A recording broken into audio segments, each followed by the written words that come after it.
is done. Now let's understand the next important sampling method, that is non-probability sampling. Now in non-probability sampling method, the probability of each item in the universe to get selected for research is not the same. So that's why it is also called non-random sampling. Now this sampling is based on the judgment of the researcher, and it mostly rely on the experience and the expertise of the researcher while drawing the sample. Now the important non-probability or the non-random sampling are judgment sampling, convenience sampling, quota sampling, panel sampling, and snowball sampling. So the judgment sampling, as the name suggests, here the sampling units are chosen by the researcher on the basis of his or her own judgment. The researcher simply selects the sample which in his opinion will be the best for the study. And this is also can be known as the deliberate sampling or the purposive sampling, where the participants are selected mainly on the basis of researcher's requirement, and the elements who do not suffice the purpose are kept out of the sample. The next method is the convenience sample. In convenience sampling, a researcher simply selects the sample and the sample units that are easily available and accessible. Here the researcher do not give any extra effort and he simply chooses on the basis of convenience.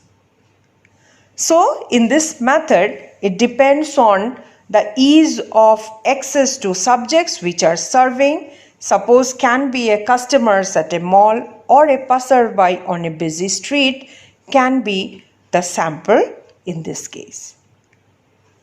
And this non-probability sample method is used when there are time and cost limitations in collecting feedback.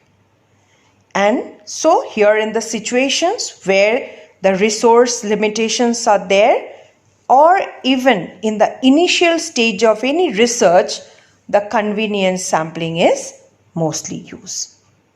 Here in the diagram also you can see that the researcher collects the sample from where he can easily access to. So this is convenience sample. Next is quota sampling.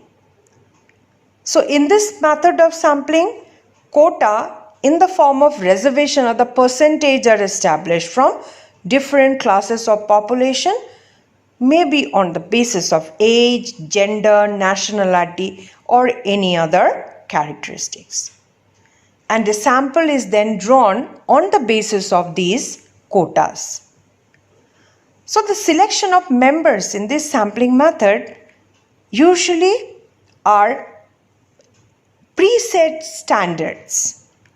So as the sample is formed on the basis of some specific attributes, so the created sample will have the same attributes that are found in the total population. So it is generally a very quick method of collecting sample. The next is panel sampling. So this method of regular surveys are taken by the researcher from a panel of experts of a particular domain through questionnaires or schedules.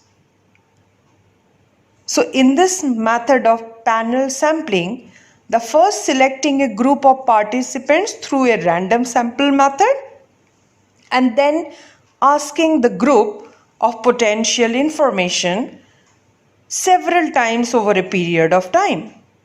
And each participant is interviewed at 2 or more points, and each period of data collection is called a wave. So these longitudinal sampling method allows estimate of chances in the population. Now, for example, with regard to some chronic illness, to job stress, to weekly food expenditures, these panel sampling can be used to inform researcher about within person's health changes due to age also. Now next is snowball sampling. This method is generally used in cases where the population that to be studied is rare, and so it is difficult to find a good representative sampling units.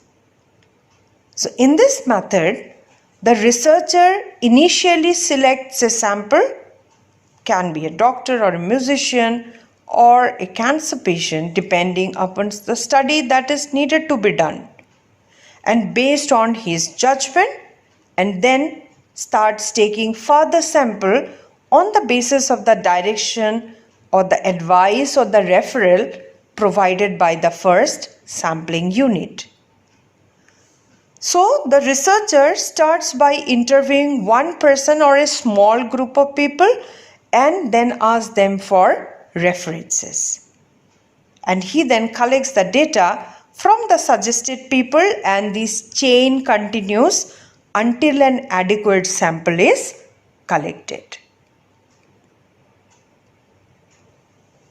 So this snowball sampling method is used to studies which needed to be carried out to subjects which are difficult to trace, such as the researcher needed to track a particular category of people to interview, and the results would be derived on that basis. So this method is generally implemented in situation where the subject topic is very sensitive or is not openly discussed, such as maybe to find out the black marketers or the smugglers or illegal migrants, or to find out about some rare disease, something like that. So here you can see in the diagram, the researcher first approaches two people, and these two persons give more references to some other people. Then this gradual step, this sample is collected. So that's why it is known as snowball sampling.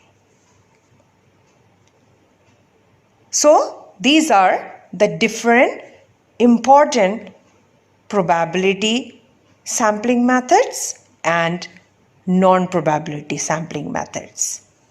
Thank you for watching this.